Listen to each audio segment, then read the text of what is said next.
later. So I want to talk about inhalation anesthesia versus TIVA and point out that we've made a lot of progress in the last 25 years. And as Steve noted, I come to you from the University of Utah in Salt Lake City. It's a beautiful place to work and live, and we invite you to come and visit us anytime. I'd be happy to entertain you at our department and show you around. I'm, of course, very honored to be the recipient of this award, and quite honestly and frankly, don't really feel worthy to be counted among these very distinguished contributors to anesthesia pharmacology. I devoted some time to thinking about whom I would have nominated had I been in charge of the nomination process. Think about what ISAP has accomplished over the last 25 years. We have contributors, members from all over the world who have produced some of the most important science in basic and clinical pharmacology. I actually began to make a list, and these stars represent the possible nominees that came to my mind. Each of these stars would be worthy recipients, and I'll let you guess whom I was thinking about when I jotted down these, or when I placed these stars on the map. I think if we think about the knowledge base of anesthesia pharmacology, if this represents symbolically the library of anesthesia knowledge that underpins our practice, certainly ISAP has contributed a great deal that can be thought of as fundamental foundational science, really a cornerstone of the anesthesia knowledge base. And so collectively, the contributors of ISAP have really accomplished a great deal. I think about my own contributions, however meager they are, represent just a tiny little piece of what we have accomplished together. And I think that's generally true, that individually you wonder if you've accomplished very much, but as a group, we can be very proud of all that's been accomplished over the last 25 years. So my overall goal is to review the scientific contributions of the ISAP community and others in making total intravenous anesthesia a viable and attractive alternative to inhalation anesthesia. I had a good friend draw a little bout here to illustrate this idea that TIVA and inhalation techniques have sort of been competing in the modern era, and in particular over the last few decades. And I want you to think about who the winner is of this imaginary bout. So the topics I'd like to cover, I want to offer a brief bio at the request of the ISAP Board of Directors. I'm going to introduce briefly a conceptual framework to understand the challenges that were faced by TIVA investigators 25 years ago. I want to then highlight some of the advances in TIVA over the last 25 years. And then finally, I'll just briefly opine on a few lessons that I've learned from a career in TIVA research and education. So we'll begin with the bio. I want to note that this talk, in terms of disclosures, will not focus prominently on any proprietary products, but I do have a few conflicts that I will mention when I get to them. So a biosketch is a chance to emphasize medicine as a humanity. And I want to tell you my story with expressions of gratitude. Some of you may know that at many presentations that I've given over the years, I often start with a picture of my family, like this one. Sometimes I've been criticized for doing so in evaluations of the meetings. My intent was always to emphasize the human element of medicine. We are grounded in science, but we are also human beings. The doctor-patient relationship is a special interaction, and we are engaged in a sacred work. Our patients are fathers and mothers, sons and daughters, brothers and sisters, and they share with us the most intimate details of their lives, the most embarrassing things about themselves. They engage with us in a way that is very often frightening and scary to them. And as such, our lives are very intimately intertwined. And so they have to know that the people taking care of them are also fathers and mothers, sons and daughters, brothers and sisters. I think when medicine embraces the human element, it becomes the ultimate humanity. And so this is what we are trying to do when we take care of patients. We want them to know that we too are human beings and we care about the same things they do. We're threatened and scared of the same things they are. And it's this ethos that I think is what makes being a doctor so wonderful, is that we are entrusted with something very special, and we owe it to our patients to be human just like them. So let me tell you a little bit about my story. This is Howard Egan on the left and his son Erastus on the right. These men were pioneers who tamed the wild, wild West. They came to Utah when it was essentially uninhabited, and there blazed a trail of prosperity for their descendants. So I'm very grateful for courageous, hardworking ancestors, both men and women, who were intrepid people who taught me that with a little bit of grit, anything is possible. Here's a picture of my parents, Merritt and Marcia Egan, from a time before I was born. My dad was a pediatrician and a child psychiatrist. My mother, as you'll learn in a moment, was a saint. They were caring, loving, and wise, and I'm very grateful to have been brought up by such wonderful people.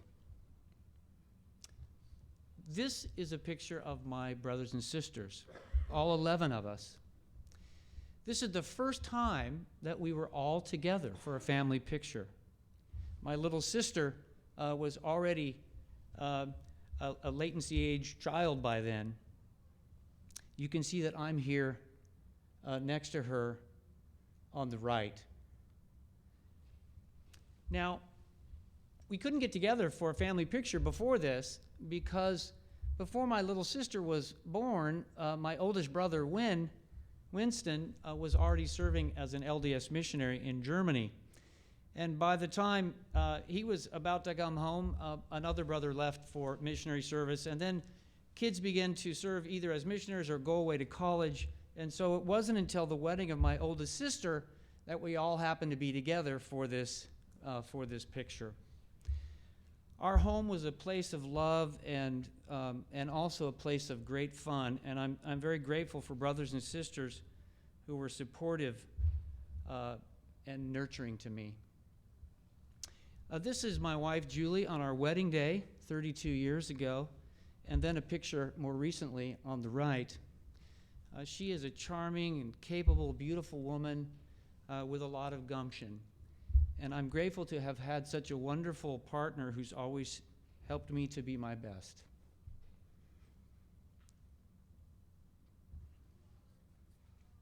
This is a picture of our children. They are all amazing people, and I'm grateful to have kids who were also my good friends.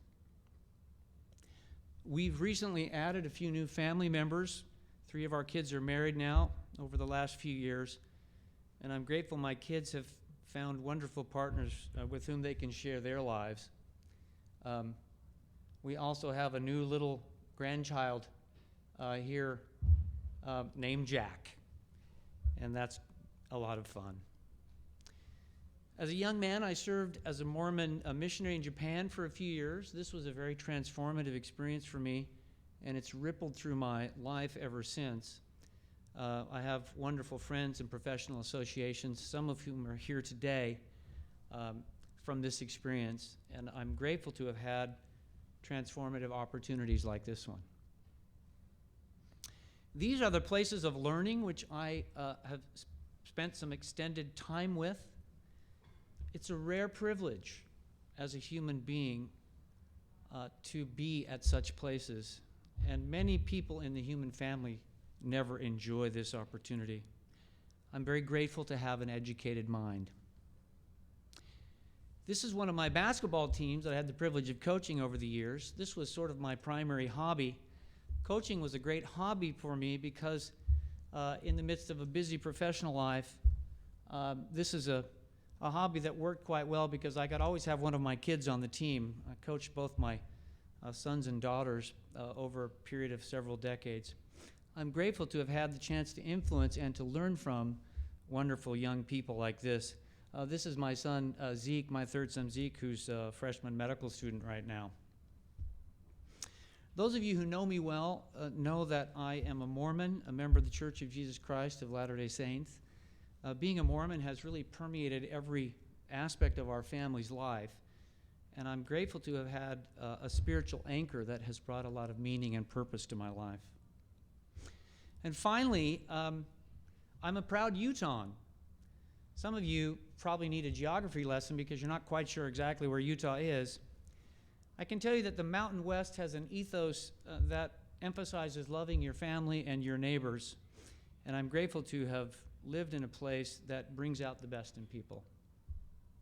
So let's move on and introduce this conceptual framework to understand the challenges faced by TIVA investigators 25 years ago. So the paradigm is this: gaining access to the circulation through the lung affords significant advantages. Now, this is a drawing that I had done about 20 years ago. It was 1995, and I had been invited to be a speaker at the SIVA meeting, the progenitor of this meeting. It was the first time I'd ever spoken at a major venue, and I found it quite threatening, honestly. And by this time, I had identified total intravenous anesthesia as sort of the hot topic that I was going to devote my academic career to. And so I began to think about ways of thinking about the fundamental problems.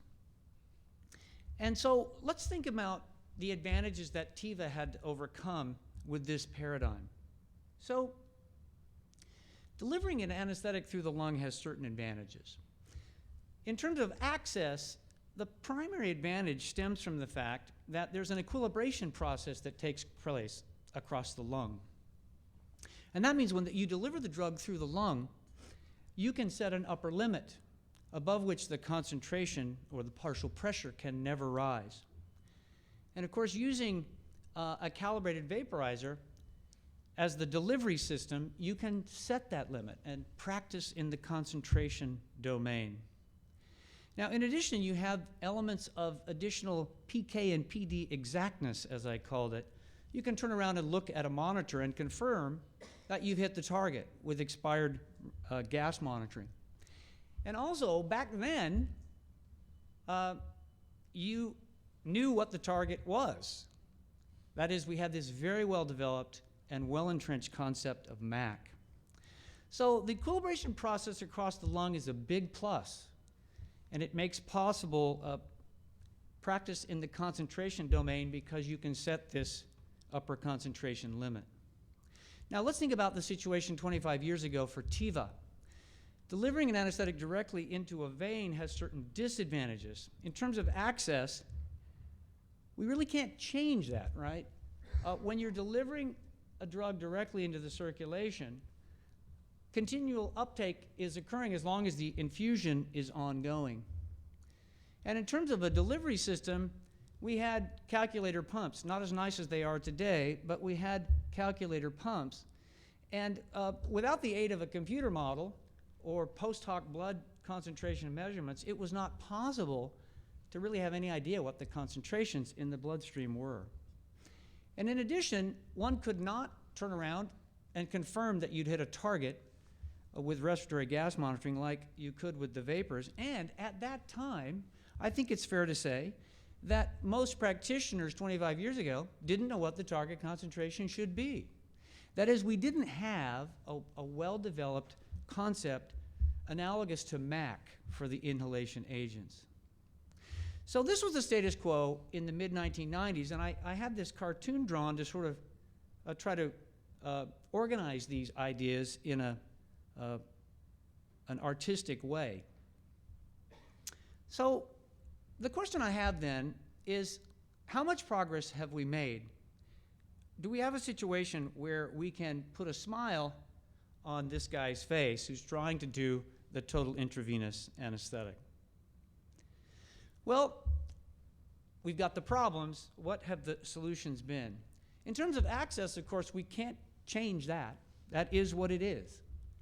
But for the delivery problem, we have target-controlled infusion, and we also have various other kinds of guidance systems, what you might think of as passive TCI.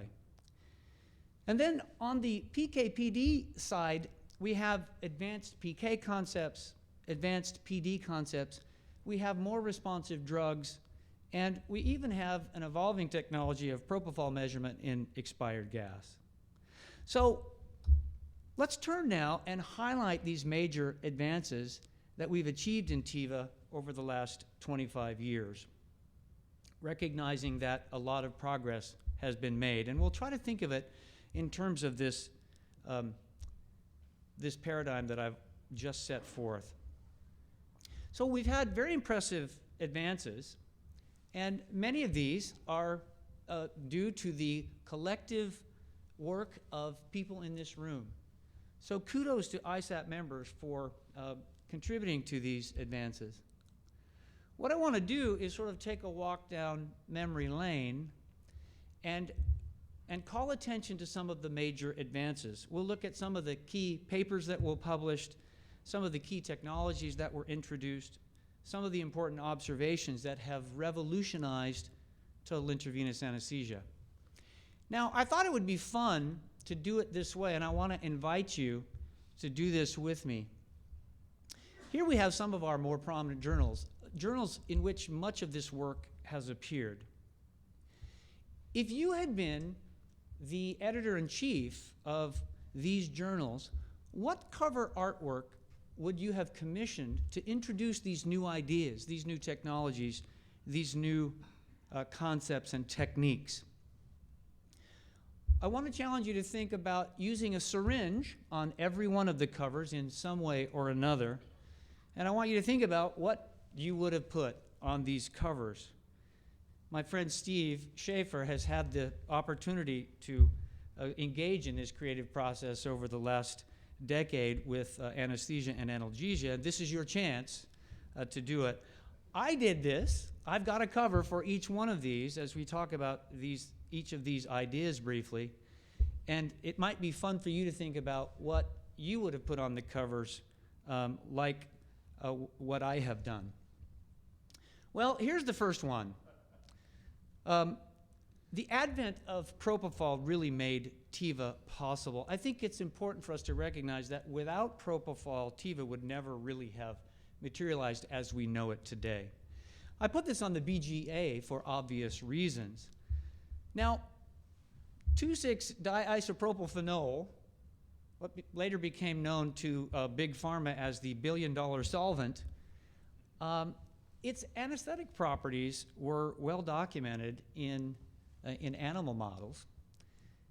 So it was not such a mystery that it was an anesthetic. The problem was delivering this stuff.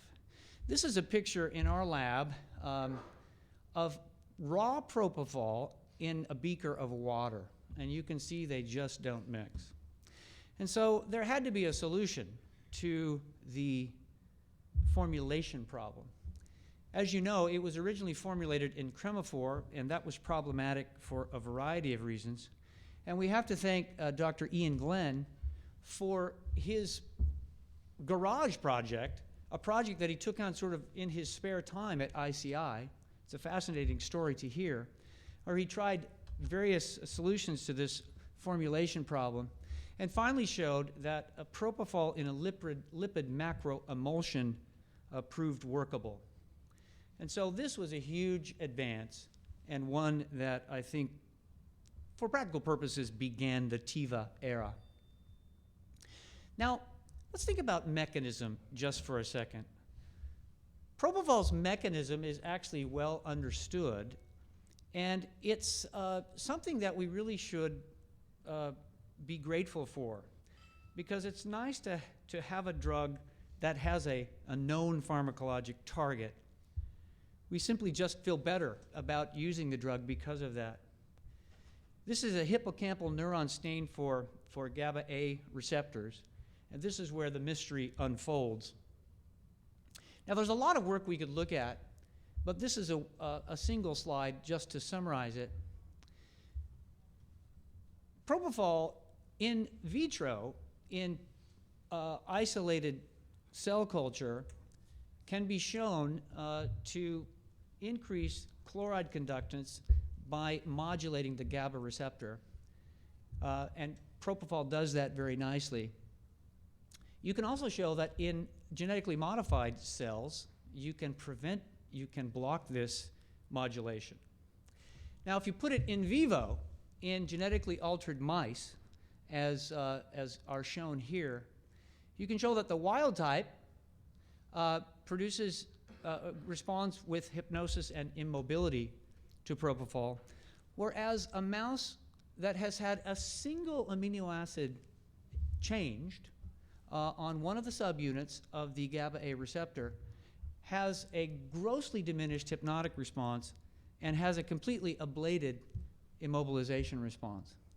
So this is a real triumph of molecular biologists in anesthesia, and we should be really singing their praises for elucidating this mystery. Now, it's true that we still don't understand all about the biophysics of how these modulations produce what they produce, but it is nonetheless a very important discovery.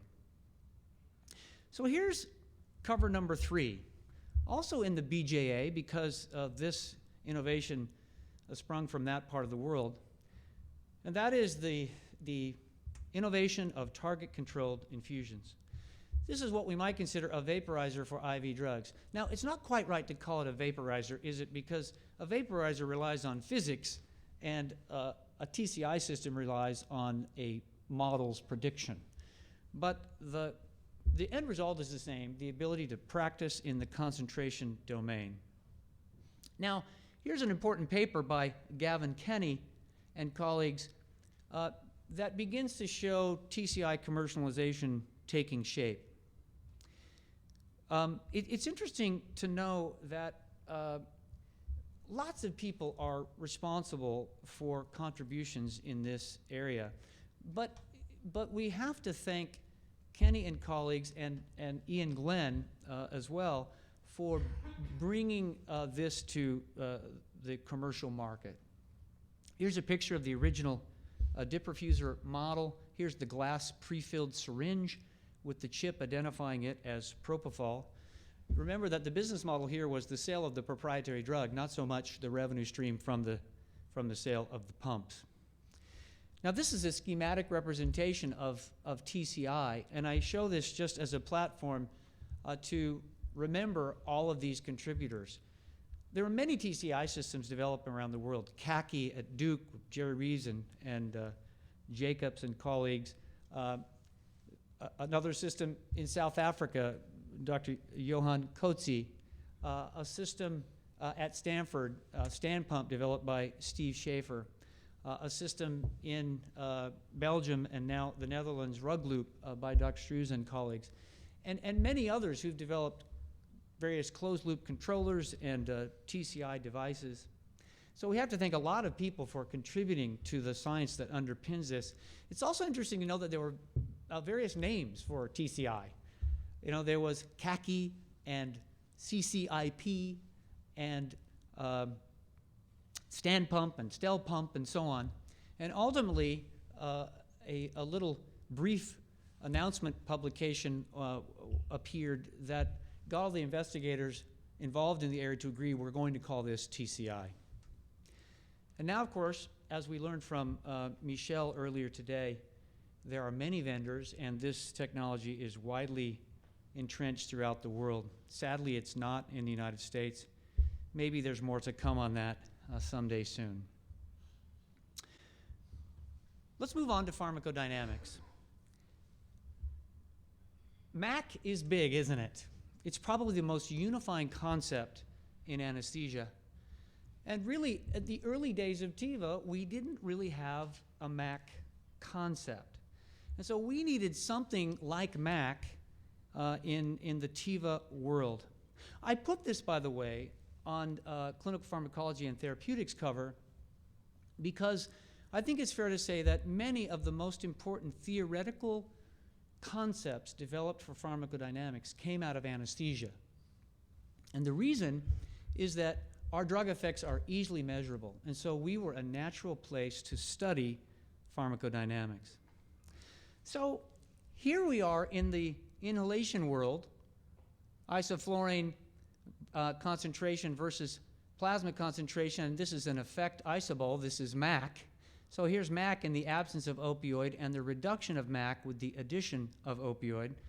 We needed this same sort of idea in TIVA, and here's an example of the kinds of concepts we ended up with. So here's propofol concentration versus fentanyl concentration, and here's the CP50 or the EC50 of the effect site concentration that produces 50% of a probability of adequate anesthetic conditions.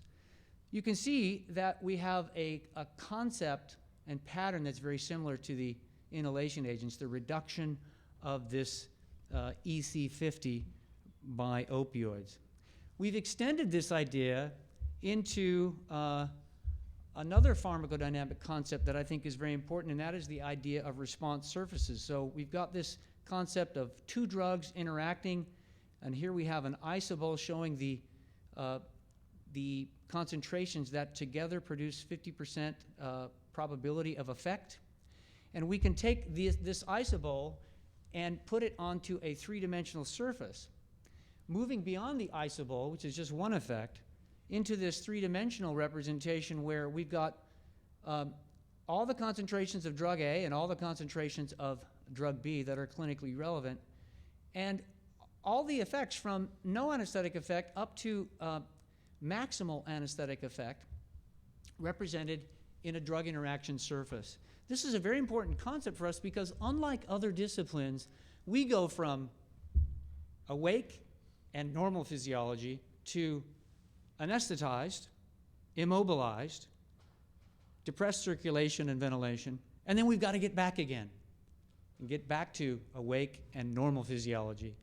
This is very different than what most specialties do, and it's very important for us to be able to explore these relationships and the optimal dosing schemes that get us from awake to anesthesia and back the most efficiently and safely. And then finally, the effect site concept, obviously a very, very important idea that revolutionized our ability, especially to understand the non-steady state conditions that occur with bolus drug administration. And this came, of course, in the anesthesia world from Dr. Don Stansky in collaboration with Lou Shiner at UCSF. And this is a concept that is now pervasive and important throughout the pharmacology world beyond just anesthesia. What about pharmacokinetics? Well, pharmacokinetics for anesthesia really matured. And what we learned is that we needed a pharmacokinetics of our own, because many of the concepts that were taught in traditional medicine didn't really apply to the anesthesia world. This was an editorial that really had a profound influence on me. This was Dennis Fisher's editorial that almost everything he learned about pharmacokinetics was somewhat wrong. In this editorial, he pointed out that we need our own kinetics because traditional kinetic concepts often don't apply in anesthesia. One of the most important things we learned is that pharmacologic simulation is critical in understanding anesthetic drug behavior. I think one of the most important papers that demonstrated this was Schaefer and Varvel's, what is often referred to as a rational opioid selection paper, in which various forms of approaches to simulation demonstrated this reality. It turns out that looking at a table of pharmacokinetic parameters isn't very useful because these parameters interact in a very complicated way. Whereas doing simulations yields a very intuitively understandable representation of drug behavior. We can think of this as in silico studies, right? We characterize the system with an investigation, and then we can do all kinds of studies very cheaply and efficiently, and this basically is in silico investigation. Now, one of the most important ideas that arose from this was the context-sensitive halftime. If you look at this original paper by Hughes et al. From the group at Duke, Peter Glass and colleagues, you can see why 5-pentyl never gave rise to a usable and workable TIVA technique, whereas propofol did, because of this relatively short and time-insensitive, time-independent context-sensitive halftime. We also learned a bunch of subtleties about how drugs behave. This is an antipyrine study from the group at Northwestern, looking at both normal conditions and conditions in which cardiac output was depressed with a beta blocker. And the key observation they made is that there are recirculatory peaks. So this is Avram and Krejci and Henthorn and colleagues teaching us that our assumptions about bolus drug administration and what the typical models yield are misspecified and don't characterize these recirculatory peaks adequately. So we now have a kinetics all our own, which has been critical for us to advance TIVA in a way that made it clinically workable. So here's another cover that I envisioned, the concept of soft drugs. We needed drugs that were more responsive to the clinical needs of the practitioner if we were going to make TIVA work. And I think the prototype initially was remifentanil. The soft drug idea is creating a drug that is metabolically labile so that it doesn't require a delivery to a metabolic organ in order to be cleared. And remifentanil was the vanguard of this concept in anesthesia as an opioid that lost its mu agonist activity upon ester hydrolysis. We now have a whole bunch of investigation around these ideas. So we have a soft benzodiazepine in development. This is CNS 756, or what has since been named remimazolam, a midazolam-like hypnotic that loses its activity upon ester hydrolysis. This is now in the midst of the development process. And we have a series of soft etomidate analogs coming from Dr. Rains and colleagues at the Mass General. This is one place where I have a conflict. I'm on their scientific advisory board. This group has developed a whole bunch of soft etomidate analogs. It's this CPMM that is under development. And these drugs are shorter acting than etomidate and also have less adrenal suppression than etomidate. So we'll have to see where these land and how they might eventually impact anesthesia practice. We also had to think about adjustments for covariate effects. So we have to think about how do we adjust our total intravenous anesthetic technique for children, for the elderly, for women and people of typical size versus people who are a little bigger. And we've got all kinds of work that has informed our practice in these areas. So this is work that's familiar to you all. This is work by Charles Minto looking at the impact of age on the doses necessary to maintain an EC50 of remifentanil. You can see that there's a very pronounced effect of age. And on the right, we have the concentration effect relationship for propofol and the probability of being unconscious, and again showing a very prominent effect of age on this relationship. And this is the work of Thomas Schneider, who's here today. This work has already been alluded to. My colleague Ken Johnson did a lot of work on the impact of hemorrhage on the concentration effect relationships and disposition of a variety of intravenous anesthetics, including propofol. And shock affects this very profoundly, as you can see here. And then we've had more recently what you might think of as Uber models. This is what Michel once referred to these as, and I think it's a very apropos name. This is the work of Eleveld and colleagues in the lab of Michel Struz, amassing large data sets with lots of covariates represented, age and body weight and so on, and putting new models together, or building new models that put it all together. And this is my final cover. This is gizmos and gadgets in anesthesia. There's been lots of technological innovation that I think is important to recognize because it's played an important and key role in the emergence of TIVA as an attractive alternative to inhalation anesthesia. So for example, the processed EEG enables us to personalize the therapy and practice in the pharmacodynamic domain, even getting beyond the concentration domain. We have very nice, usable, functional pumps. Now this is the kind of pump we have in the US, and there are a variety of manufacturers, and these are all quite convenient and work very nicely and have lots of human factors, improvements and enhancements that are built in. I admit it's not TCI, but we can only hope and pray that someday it may come. And there are display systems like this one that Dr. Struz's group developed in Belgium and in the Netherlands that represents a whole sort of array of PK and PD information that can support more intelligent drug delivery. And we even have now smartphone apps. I happen to choose the one that I have on my phone. This is the work of Drs. Minto and Schneider. You can see the Australian, New Zealand, the Australian flag and the Swiss flag there.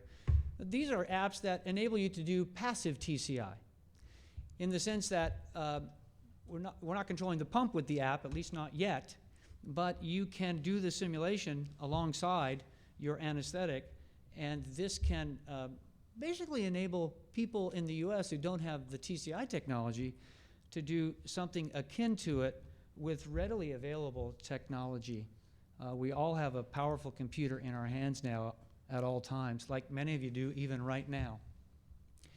And then finally, we have the possibility of measuring expired propofol. This is the idea of a very highly sensitive mass spec technique that takes the propofol and ionizes it and then passes it through a detector and is able to measure propofol in parts per billion. Now, this is a technology that is still in development, and it remains to be seen whether it's going to be miniaturizable and done cheaply enough to actually become a commercially viable product, but it would be exciting if it were to happen. So here are those 8 covers. I hope that you had a chance to imagine what you might have put on the covers to introduce these technologies. But I remind you, these are covers you have never seen because I made them up in collaboration with a very clever illustrator. And it's a fun exercise. I think if I were ever editor-in-chief of a journal, which I hope I'm never unlucky enough to have that job, because I think it's very tricky, very difficult, and very challenging. But this is a part that I would enjoy, would be to create these covers. So I want to finish off by opining on just a few lessons that I've learned from a career in TIVA research and education. So I'd like to take this on in a very simple way. I've learned some important lessons, and let's do it old school and just write on the blackboard the lessons that I learned. The first lesson is that the joy of discovery is sweet. And this is really what I think hooks people into an academic career pathway. You know, I was a young man finishing my residency and fellowship at Stanford, and I got involved in these early remifentanil studies. We were conducting a high-resolution PK/PD study that was intended to guide the rest of the development process, while the group at Duke was conducting an early safety study. And these were the first in-man trials. And we eventually enrolled 30 subjects in this trial, but we'd only completed about 8 when we built the first preliminary PK model. And we were doing this at the request of the leadership at what was then Glaxo. Dr. Keith Muir, who was the clinical pharmacology leader and sort of project leader for this very important study, had told us that the suits, the business people at Glaxo, were meeting just before the Christmas holidays, and they were going to make a go, no-go decision on this molecule. And in some respects, we were a proof of concept study in the sense that we were charged with showing that this drug was, in fact, the soft drug, the short-acting drug that they had hoped it would be. And I had just learned basic PK/PD modeling in the years prior, and we built these initial models. And Steve Schaefer had developed this concept of the time to a 50% decrease that had just about this time been named by the group at Duke. And I have a very distinct memory of producing this graph. It wasn't actually this one, because this is prettied up a bit, but I remember printing this for the first time after doing the modeling and seeing, wow, it is what we thought it was. And I can remember preparing the facts to Dr. Keith Muir with this graph and a few other graphs that were important, and noting on the facts cover, "Dear Keith, we got what we wanted. Merry Christmas." And I was really hooked on an academic career from that point, because I thought, what an amazing thing it is to understand things, to learn things for the first time. And the creation of knowledge is a creative process that is a great thrill. Lesson number 2, the agony of failure is common, temporary, and valuable. You know, the truth is, most of what we do as clinical scientists doesn't work. And you have to get used to that and recognize that we learn a lot from that process. And here's an example. It's collaborating with a bunch of very clever people with a small startup company in the Bay Area. And they had this propanidid analog that was a soft analog because it had this ester. And the hope was that this was going to be a short-acting propanidid molecule. And we were especially excited about this. This is a picture of our EEG monitor in using this in a pig model. And you can see the slope of this recovery was so steep and so reproducible that as a small little research group doing this animal proof of concept study, we were quite excited that this could be a revolution. And this preceded many of the soft drugs that are currently being developed. Now, this drug, for a variety of reasons, both scientific and business related, never got out of phase 1. And so this was one of those where we had high hopes, but they didn't materialize. And darn it, that's just the way it is. But the truth is, we learned a lot, and it was fun to do these studies. And you have to sort of say, well, we didn't hit a home run, but it was worth doing anyway. Here's another spectacular failure. I was working with a small company to create a new fat-free propofol formulation. Everything is good that's fat-free, right, in our society. And so we had high hopes for this beta-cyclodextrin that had this lipophilic inner core that could hide and encapsulate a propofol molecule. So this is essentially an excipient that was designed to deliver fatty things. And here's a little representation of the formulation process. So here's the cyclodextrin powder that goes into this aqueous solution. And then you can see all these little fat droplets of raw propofol being stirred in. This is 10 milligrams per mil propofol, and this is the final result, a clear aqueous solution. Now, we were hoping that this was going to be a solution to some of the formulation-related, especially lipid-related problems of propofol.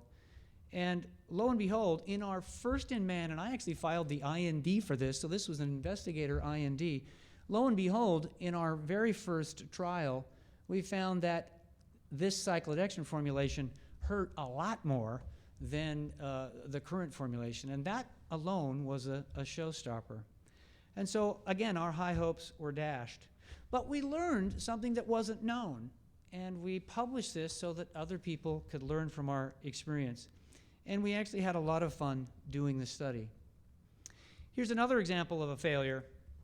We spent a great deal of time doing drug interaction studies, and a great deal of time developing software and display techniques for this anesthetic kinetic dynamic display shown here that I've blown up for you as a screenshot here.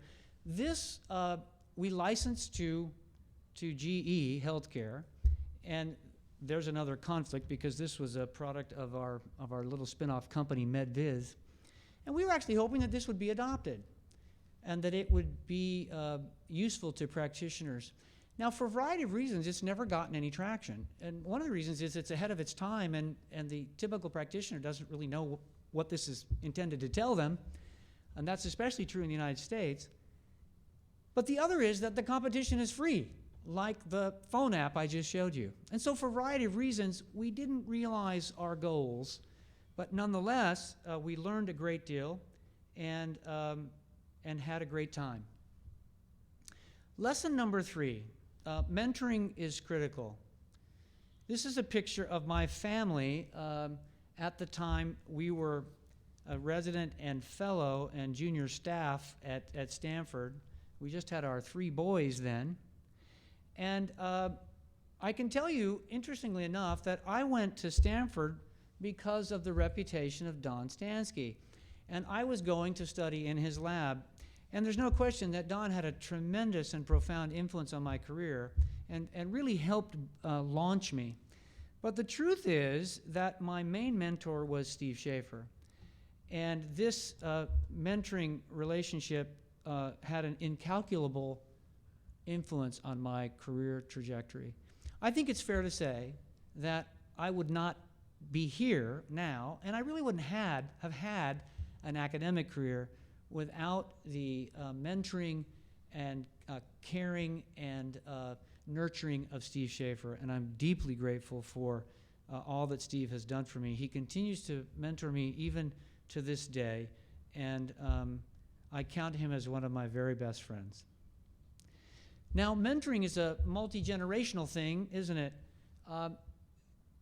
Ken Johnson, who had academic inclinations as a resident, joined my lab because he brought so much value. He found out that we were doing some studies, and he said, you know, I think I can help you with these. And it was a great pleasure to help Ken learn PK/PD techniques, and now he and I are very close colleagues and research collaborators, and Ken has become, over the last 2 decades, a recognized expert in his own right, and is even the editor, section editor for this society's section in anesthesia and analgesia. And I also count Ken among my very best friends and colleagues, and it was a pleasure to serve as a mentor to Ken. And the mentorship sort of goes all over the place, doesn't it? These are the 3 fellows that I've had from Japan, and we were at a little reunion at the Japanese Society at a Japanese Society of Anesthesia meeting. This is Dr. Ogura, Obara, and Shimode, and the kinds of relationships that stem from these mentoring activities are terrific.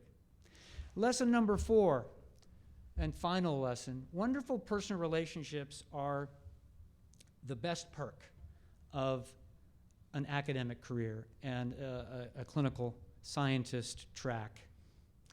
I think about all these wonderful people, some of whom are here today. They represent people from all over the world, from Spain and France and Germany and Japan and Korea. TK is in the audience here today, and there he is in my backyard with his family at a little celebration before he left us after nearly 2 years of hard work. Here's a picture of exploring the canyons of Utah with Dr. Johan Kotze, who's the recipient of this award from last year. these are dear relationships that really represent the main reason to do this kind of thing. So, how much progress have we made? Well, I'm hoping that I've convinced you that we've made a lot of progress. And if we try to decide who is the winner of this fight between TIVA and inhalation anesthesia, to me, it's an obvious answer. TIVA wins. And so I want to wish ISAP a happy 25th anniversary. And again, thank you for the great honor it is to receive this award. And I'll look forward to all the wonderful associations that we'll have in the future and all the contributions that ISAP members will continue to make as we carry on to advance this cause. Thank you very much.